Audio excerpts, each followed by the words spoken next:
reaksyon at higit sa lahat puwede po kayong magpakape, 'yan. Duda ako diyan kay Boying, baka drama 'yan. Posible talagang drama 'yan. Ang tagal namang kasuhan si Tamba, puwede rin naman kasing, ah, nag-usap-usap sila kasi dalawa sila ni ano umatake ngayon, eh.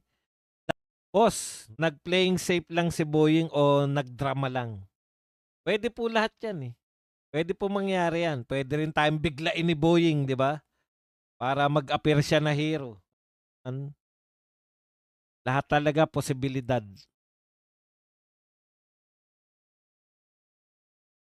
Puwede 'yan. Para walang kaimpak-impak yung mga pakulo kasi nung kapatid niya. 'Di ba yung kapatid niya deklarado, gustong tumakbong presidente pero yung mga pa-effect wala, eh, walang dating, eh. Pagbabawal ang ano, mga minor, bawal na mag-inuman. Naku, shocking 'yan nung pinag-utos siya ni Tatay Digong. Pero dapat mag-isip ka naman ng mga click. Pero ano nangyari kay Magalong parang bumabalimbing na. Hindi naman, gano'n lang talaga si Magalong, tokis lang. Ngayon ko nakilala si Magalong, hindi naman natin kilala 'yan si Magalong, 'di ba? Hindi naman natin kilala kung anong buhay talaga niyan. Pero ngayon po nare-realize natin na tokis lang, parang si Ping Lacson. Boss Bas, papalitan na yung pangalan ni JP from Juan Ponce Enrile ngayon, Jesus Ponce Enrile na, muling nabuhay na maguli. Kinalunisan. Stage 4 na nga kaya, sana nga matupad ang wish ni Kara, 'yan. Boss Bad siyang si Boying, baliktarin 'yan. Noon kaalyado niya si Binay tapos lumipat siya sa mga Duterte. Tapos ngayon kaalyado niya si Bangag, kaya malamang lumipat ulit 'yan kay Sara, 'di ba? Lahat po ng posibilidad meron, kaya masarap po dito sa politika sa Pilipinas, eh, dahil ang mga politiko po rito, ito si John Vic walang originality. Wala ngang kadating-dating, eh. Gusto niyo bang manggulo? Narito kala ang tapang, eh. Takot kaya kami sa mga sinasabi mo. Ako din now, kilala ko na. Tingin ko Sir Bads may nararamdaman siya na mawawala si Bongbong, kaya bumabaliktad na uli si Boying. Puwede rin naman na, "Putya, bakit nga pala ako ano." 'Di ba minsan maiisip mo 'yun, eh. Ano iiwan ko na sa mundo? Kasi minsan nag-iisip ako, ano kaya 'pag lalo na 'pag bagong panood ako ng mga namatay na yung ang mga bida tumanda, namatay, gano'n. Ako kaya, paano kaya ako maalala? Sabi ko na lang marami akong video. Libo-libo-libo ng video ko. Tingin ko Sir Bads may nararamdaman siya na mawawala si Bongbong.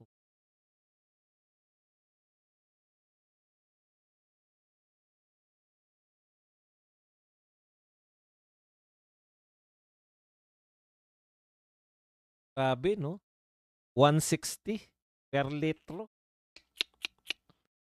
ang tiyenge.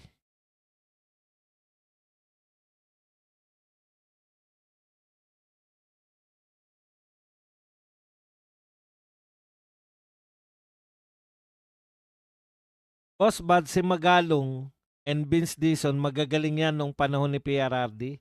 Pero 'yan yung mga example na walang prinsipyo kasi kung meron sila, hindi sila papagamit sa BBM admin, lalo na kung masama. Ganito po, ako ganito paniniwala ko, eh. Magaling si PRRD,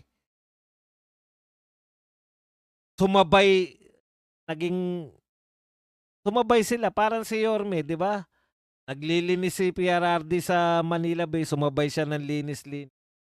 Nasabayan nila yung husay ni PRRD, hindi hindi particularly na sila talaga yung magaling. Nakuha niyo yun? Kasi halimbawa, kung ikaw ay, paano ba na kunwari head ka ng, ng anti-corruption sa panahon ni PRRD. Talagang magmumukha kang magaling kasi takot ang korap eh. PRRD. O diyan ako nabubwisit dito sa mga pagmamalaki nila. PBM ang kauna-unahang presidente na talagang humarap sa yung nagpaimbestiga ng malawakang korupsyon. In the first place, hindi ba ikaw din ang presidente na nagkaroon ng malaking korupsyon? Di ba problema, ikaw nga yung nagdala ng problema dahil hindi natakot sa iyo yung mga korap? Inalaw mo nga yung malaking korupsyon eh.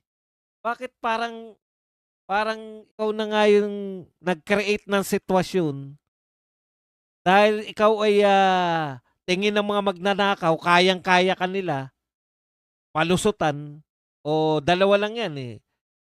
Tingin nila kaya kang palusutan o kasama ka rin dun sa mga magnanakaw. Diba? Tapos, sa panahon mo naganap, yun yung nakakabwisit sa atin. Alam na alam natin na panahon ni Tatay Digong, minimize. Di naman nabura yung korupsyon, minimize. Halos gutom yung mga magnanakaw. Hindi ba yun yung mas magandang legacy? Kaysa panahon mo, umalagwa yung pagnanakaw, breaking record lahat ng pagnanakaw, tapos nagsalita ka lang na, mahiya naman kayo, nagtayo ka lang ng ICI, wala ka rin naman ng naipakulong. Ang ganda ba ng legacy nun? Na sa panahon mo, wala na tayo, binubobo na tayo ng mga tao na to. Yung mga kasiraan, imbes na mahiya kayo dahil laganap ang korupsyon ngayon, hindi na nahiya, pinagmamalaki pa. Oh, siya lang ang tanging presidente na nagpaimbestiga sa malawak na korupsyon. Puta, yun nga problema, lumawak sa panahon mo.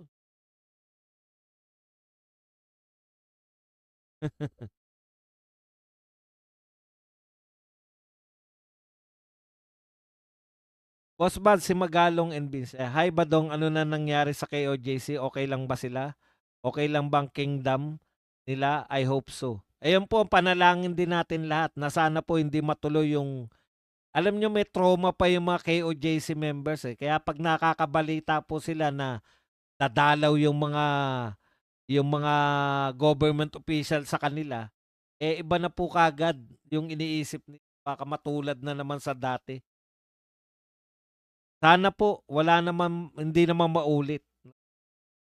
Makakwit lang yan sa Sandigan Bayan tapos di na makakasuhan muli due to double jeopardy. Di rin namang mangyari talaga yun.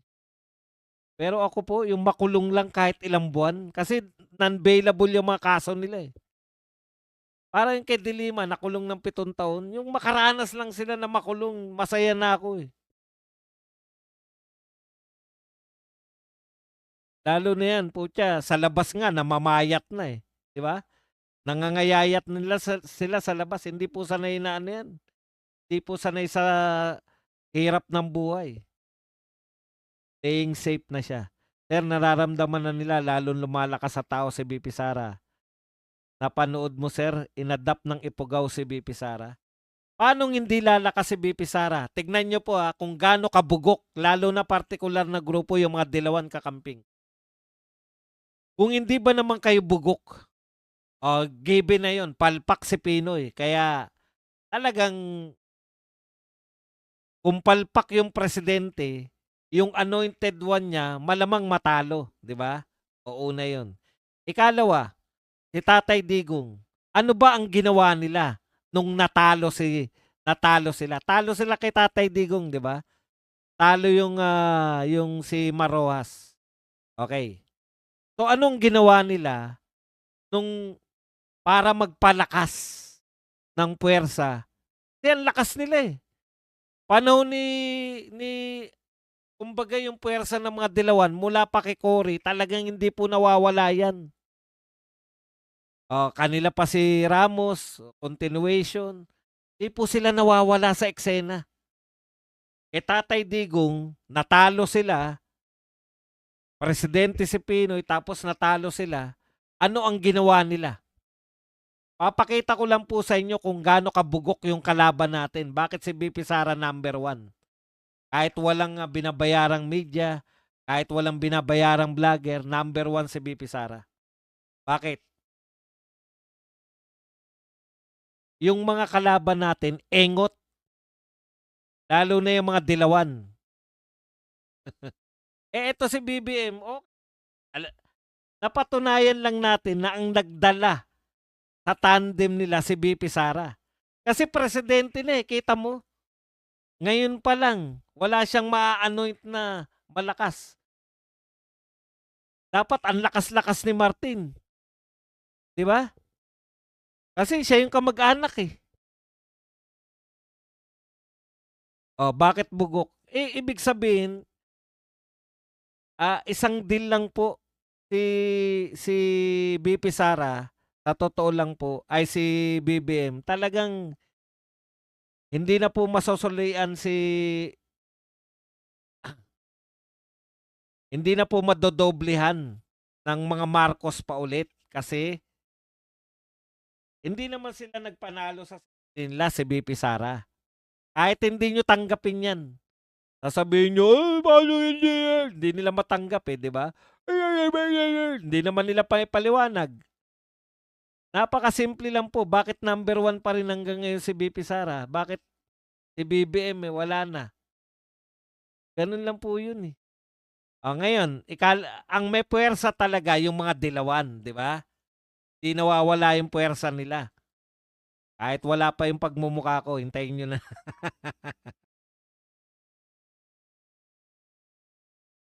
Blackout. Okay. Anong ginawa nila nung natalo sila? Si Digong ang presidente. Paano sila nagpalakas? Siniraan nila ng 6 na taon si Digong. Tama? Tama. So alam nila, alam din ng dilawan kung sino yung malakas sa tandem ng BBM Sara. Sino yung nagdala? Si Sara Duterte nagdala sa Uniteam. Tama? Tama. Alam nila yan. Ngayon, siniraan nila ng 6 na taon. Tinalo sila ng Uniteam na ang nagdala, anak ni Digong. Kung siniraan nyo ng 6 na taon na tinalo pa rin kayo ng anak, hindi effective yung paninira ninyo sa mga Duterte. Siniraan nyo na ng 6 na taon, nanalo pa rin yung anak. Anak ng pupa naman tong camera ko. Nakakabwisit na eh. Tigil ng tigil eh. Ano ba problema natin, Day? Hindi ko maintindihan. Nakakailang patay. Kailangan pagtiyagaan nyo lang. Maganda lang yung pinto ko eh. Sana lang. Pag hindi ka pa rin umayos, ayawan na.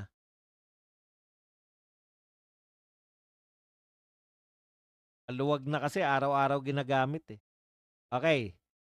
Ano yung punto ko? Yung mga katulad ni Lalyamas, yan yung mga political strategist sila Laila de Lima, mga leader nila. Pare-parehong mga bugok. Bakit? 6 na taon siniraan nyo yung mga Duterte, tinalo pa rin kayo ng anak ng Duterte. Landslide, mas malaki pa yung boto, 32 million. Na doble pa. Imbis na mabawasan yung supporter ng Duterte na dating 16 million lang, na doble pa yung sumuporta sa tatay. Ang boto ng anak, na doble pa sa dating bumoto sa tatay, naging 32 million. So ano po ang konklusyon nyo pag matino kayong tao? Hindi umuubra sa Duterte yung paninira, hindi tumatalab. So ngayon, nakita po nila, ang makakalaban natin sa 2028, etong Sara Duterte, hindi itong kampo ni kung sino man yung susuportahan ni BBM, hindi yan yung pagiging presidente. Kung hindi ito si Sara Duterte. Yan ang makakalaban natin. Kaya, siraan natin si Sara Duterte. Mula 2022, sinisiraan na nila hanggang 2026. Hindi ba kabukugan yan? Ang point ko, eto po hindi naman to lihim. Kasabihan po to. Kung pareho lang ang ginagawa mo at nag-e-expect ka ng kakaibang resulta, bugok ka. Bugok ka lamas, pangit ka na, bugok ka pa. 6 na taon niyo siniraan si Digong na doble yung boto ng anak. Tapos ngayon sisiraan niyo yung anak ni Digong expecting na mababago ang sitwasyon. O 2026 pa lang, alam na nila natalo sila. Kaya ang solusyon nila, let me educate you. Kung kayo po ay hindi bumoboto ng apelyido, sino po ang karapat-dapat na iboto? Utot nyo! Apelyido mga pinagsabi nyo. Pugok! Yun lang po, ganun lang po yun. Eto naman, alam naman nating walang mga bilang itong mga loyalista. Ngayon, taga-suporta na lang din ni Leni. Dahil takot na takot sila na manalo si BP Sara, very willing na sila. Sila nakaupo Presidente nila yung nakaupo, pero lahat sila very willing na sumuporta kay Leni. Si Leni natalunan. Tinambakan ng presidente ngayon na nakaupo. Tinambakan po yan si Leni. Willing na silang suportahan si Leni baka para may laban lang kay BP Sara. Napakabubok. Ano kayo mananalo? Yung nauunawaan.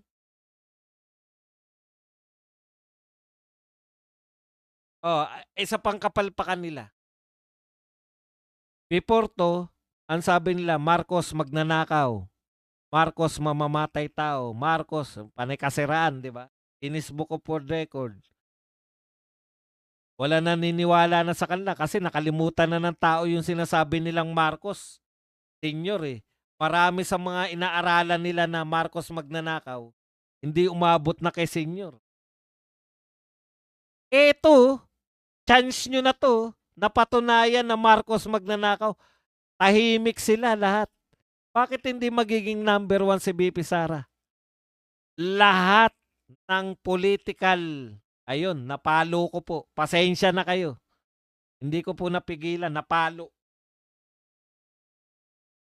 Okay na palikot ng kamay mo, pinalo mo pa.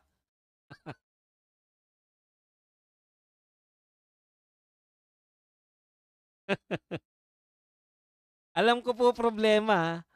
Pag nagalaw, pag naano, hindi ko lang ginalaw, napalo pa natin. Tatawanan mo na lang sarili mo ba dong dahil bugok ka rin Anong klaseng strategy yan? No? Dekada yung binabanatan na Marcos magnanakaw. Ngayon po, iniwan nyo sa ere, kami na lang po ang nagsasabi na na magnanakaw tong gobyerno na to. Pinamigay nyo Alam nyo po, galit ang tao, galit ang mamamayan, sa malawakang korupsyon, lalo na po dyan sa flood control. Kasi binabaha pa rin tayo kahit trilyon-trilyon yung binuhos na pondo. Diba? Trilyon na yung binuhos na pondo. Binabaha pa rin tayo. Galit ang mga tao. Alam nila magnanakaw tong gobyerno na to. Akalain nyo, kampihan nyo ngayon yung mga magnanakaw. Hindi nyo binabanatan yung magnanakaw. Yung nakikita ng mga Pilipino na lumalaban sa magnanakaw, ang mga Duterte. Lalong-lalo na si Vice President Sara Duterte. Yan yung lumalaban numero 1 sa mga magnanakaw sa gobyerno. Yun ang kinakalaban nyo.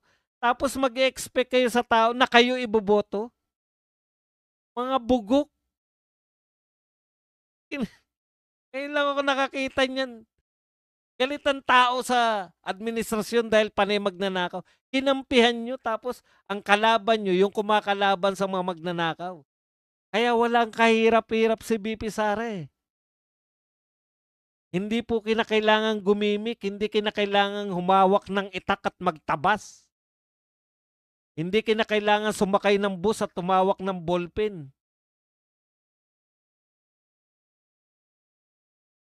Hindi kinakailangang ma-ospital, habang na-ospital puta saan ka nakakita, kinukunan ng BP kuwenta. Yan ang mga dilawan, kangampi, camping. Tapos si ano naman, bawal na mag-inuman, oh. Uy, may dating yan. Saan ang dating? Ewan kung bahala na kayo